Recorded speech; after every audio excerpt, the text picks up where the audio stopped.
Hey and welcome to Neverwinter with Aragon. So you may have seen my video yesterday, where yes, Rogue is currently a bit brokenly overpowered in terms of damage, especially when you stack multiple rogues with each other in party content. Now this will be getting fixed in the future and I'll keep you guys posted, but this build should very readily help with Rogue Assassin, how to play it, at least right now, and even if it gets changed, what you want to be doing. The gear setup here works for Whisper Knife, Assassin, in both ways, and you'll end up with capped out stats and a lot of room to switch over to some extra damage buffs if you have a team to support you with that. I'll put timestamps on the play bar below. We're first of all going to cover how this works, what power setups you want to be using, and then get into the gear, the stats, etc. How you can get all these 90% stats maxing out your damage. Now, you will want to do some further optimizing, as I suggest in this video, so you're not wasting excess stats and getting other damage bonuses elsewhere.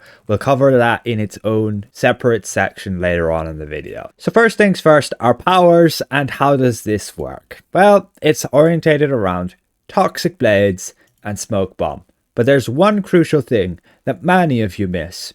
You have to cast Smoke Bomb with stealth. I don't know why, but some reason or other, it will trigger Toxic Blades like more than twice as much, allowing you to get like 15 of these Toxic Blade stacks, which means, yeah, instead of just having 5 stacks, you're getting triple the amount, allowing you to have 300 magnitude per tick from this ability. Now, it doesn't just work like that. Also, when you cast Smoke Bomb from stealth, see all of the numbers.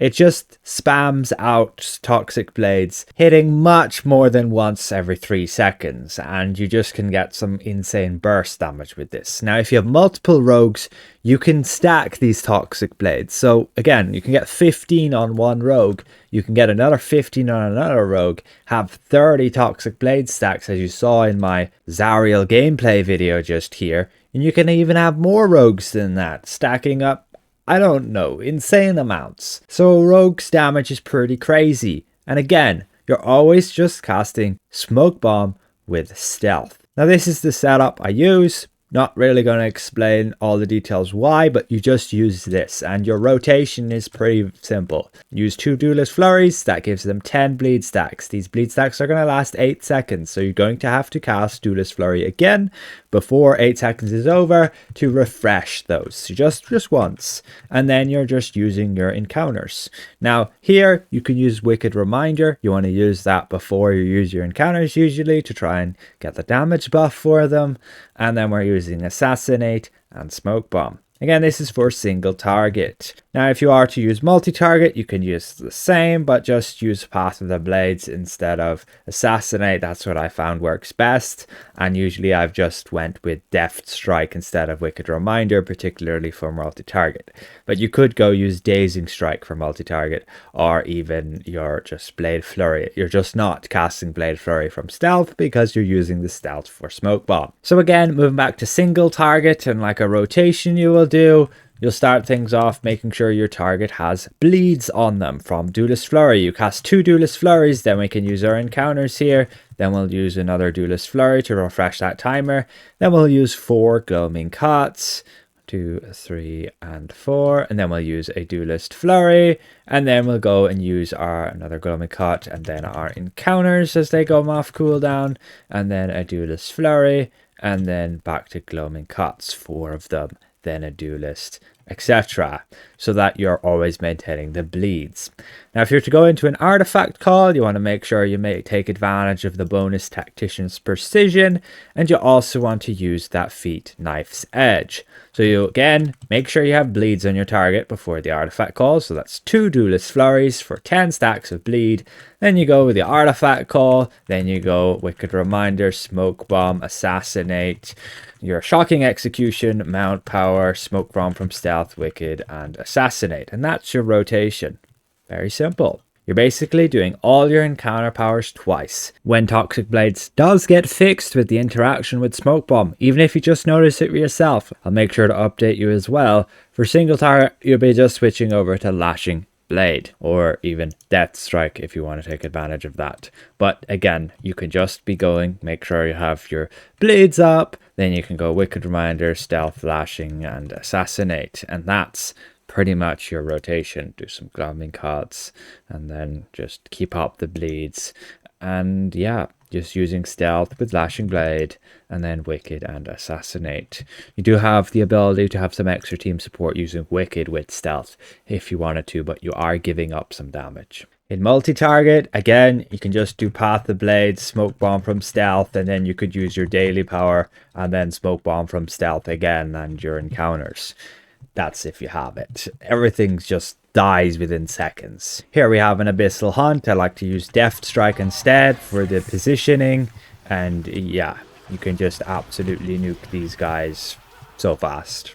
Big benefit of Smoke Bomb as well is nothing can hit you because of the days. So that's powers and rotations pretty much covered. If something's not clear, feel free to leave it in the comments below and I'll get back to you. In terms of your stats, you're just focusing, like a damage dealer, on these offensive stats. Priority, I go with power, combat advantage, crit severity, crit strike, and accuracy. Of course, you want to keep in mind of damage buffs like Minsk, Neverwinter Night, Bateri. Those are important ones.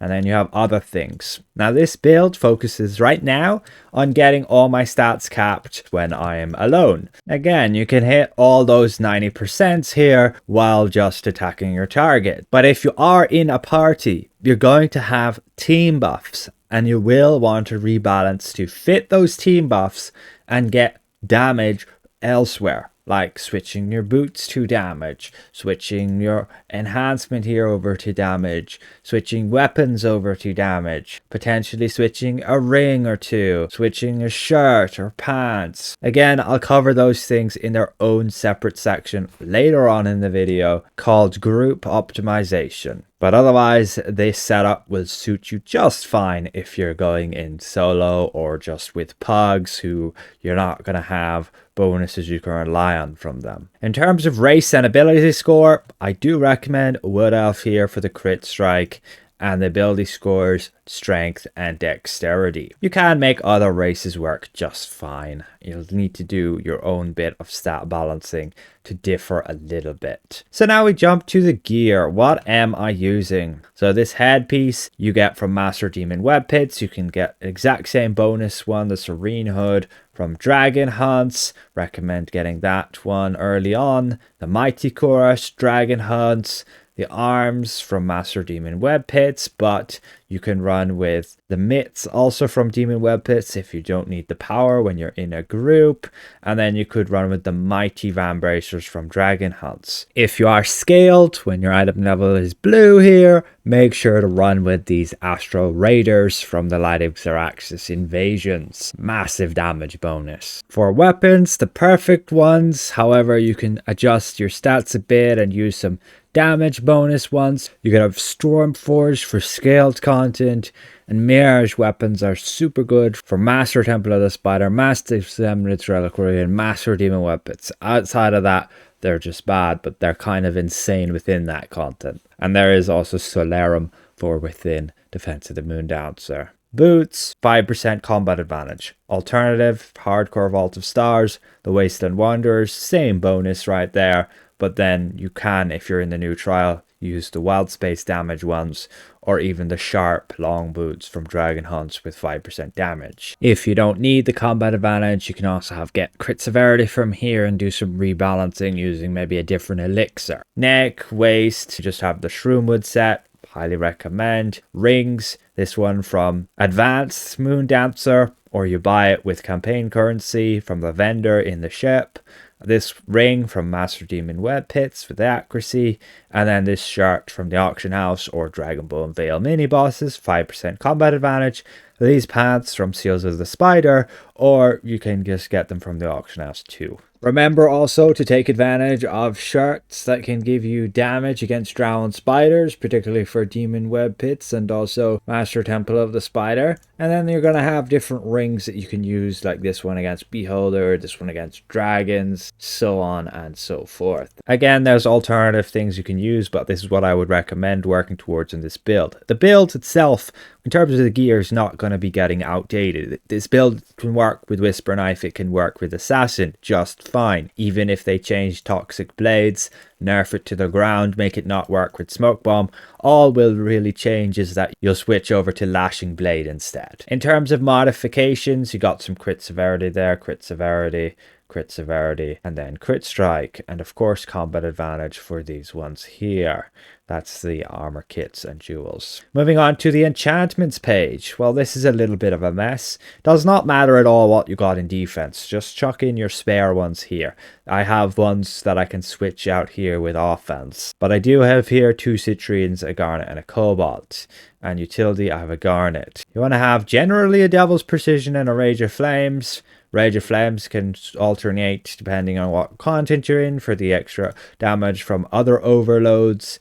And then a lightning flash here, movement speed. You can of course have raid charge speed here or even action points gain if you need it. Now in terms of these artifacts, don't need the Wand of Domination. You can run with other artifacts. It doesn't have to be the maximum item level. You could have Marco's magic missiles here instead just fine. This is the Astral Seed Tendril from the new campaign, Light of Xeraxis, this one from the lockbox, and this one from just the auction house or the new trial. We jump over then to companions. This is what we have as summoned. Doesn't matter so much, but yeah, I go with the Pseudo Dragon for nice single target damage, but there's a load of alternatives you can use. You can check my companion document linked below, and these are kind of listed here.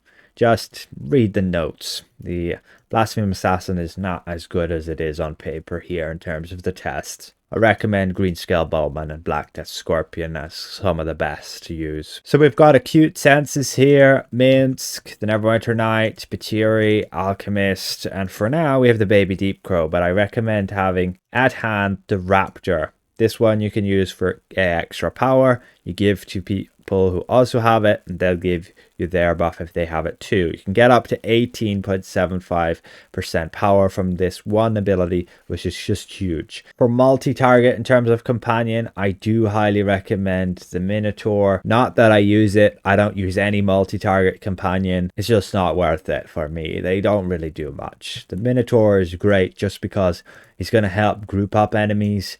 I don't have it on live. You don't need it, but it's, again, yes, if you really want one and want to spend for it, then feel free to get it. This guy right here with his Tidal Force ability. Additionally, in multi-target, switch the Batiri over to ideally the Spine Devil. That's going to give you a lot of extra damage there. I generally would keep Minsk for multi-target because you do have a surprising amount of elite enemies where this will actually work against, particularly in party content. If you are overflowing in extra stats, you can of course switch the Alchemist over to the Vicious Dire Wolf. Just haven't found it all that effective.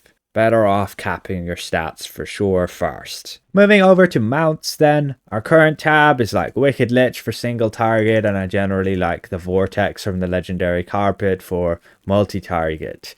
Now, if you don't have Wicked Lich because you don't have Slab of Vecna from the Summer Festival, then you want to be using Bigby's Hand usually, or you can just get away with using Golden Touch from the Warhorse, the Giant Toad, or even Tunnel Vision from those other mounts. Here I have Opportunistic, but you can switch this over to Ferocity when in a group, because you won't need all of those combat advantage ratings. In terms of the stable, this is what we have. One Warlord's Motivation with a mix of aggression, brutality, and we also have some skill insignias. You see that all here. We got an Enchanter's Hex. This goes very well with Smoke Bomb. We got 2 Tacticians. This goes very well with that rotation, as you saw back when we discussed powers. Just to be able to get 2 sets of encounter powers for our artifact call. You can see the insignias on those. And then we have an Executioner's Covenant for the stats. Again, if you're in a party and you can fix your build a little bit more, you can optimize to fit with the group buffs that you get from being in a party, and you can probably do away with an Executioner's Covenant and get a second Warlords.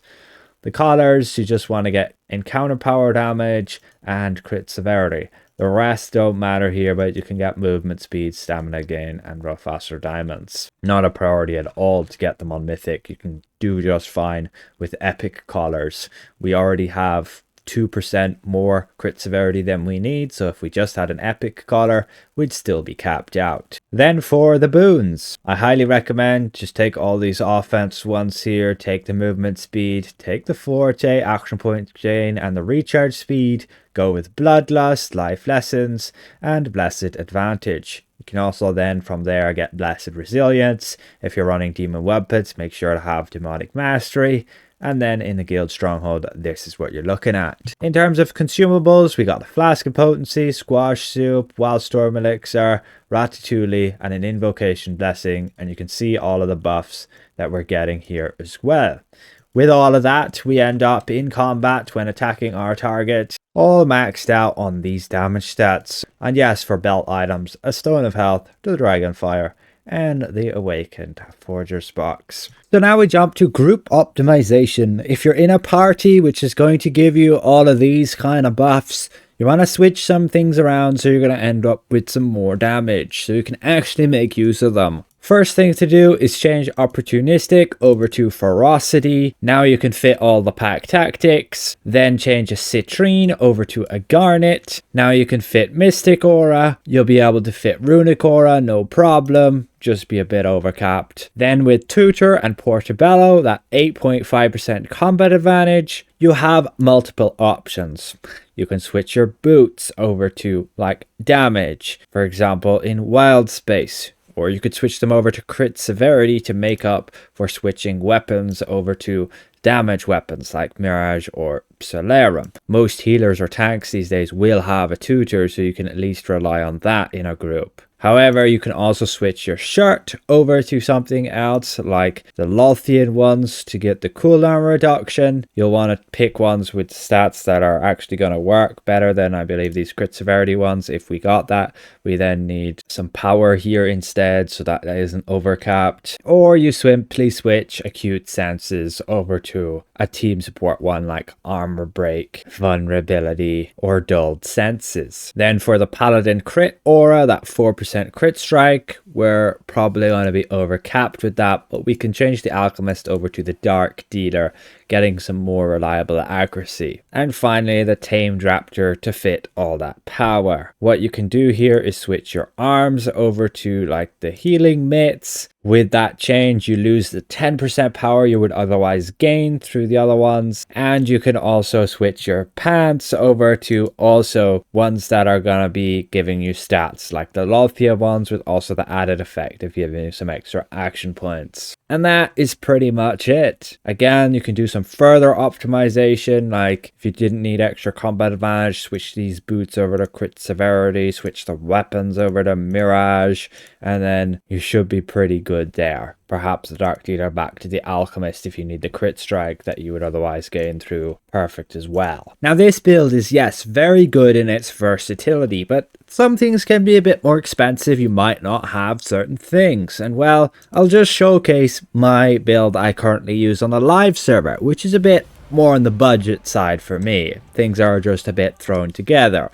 I'm using this in terms of the gear. Again, this is including taking advantage of all of these buffs when in an endgame party. Outside of that, I don't really care that much. What matters is all those 90% in the party, which I do get on this. So the enchantments page looks like this. Don't use overloads outside of master content. Companions look like this. Mounts are like this, and everything else is pretty much the same. With that said, if you have any questions, feel free to leave them in the comments below. Keep an eye out for the change that may very well come soon to Toxic Blades and the Smoke Bomb interaction. If that does go ahead and change for single target content, you will be wanting to switch over to Lashing Blade instead. For multi-target content, you'll want to still have that Path of Blades, but you'll use your stealth with Blade Flurry as you normally would, and you'll just use Smoke Bomb just normally. Be aware you could also switch over to Dazing Strikes instead of, say, Smoke Bomb, to just daze them and cause them to grant combat advantage without needing to have cast this from stealth. It's just a little bit weird to cast this one, but it can hit everybody in front of you like this. It's a wide cone attack. But otherwise, a massive thank you to all of these channel members for their added support, and we'll see you guys around. Goodbye for now.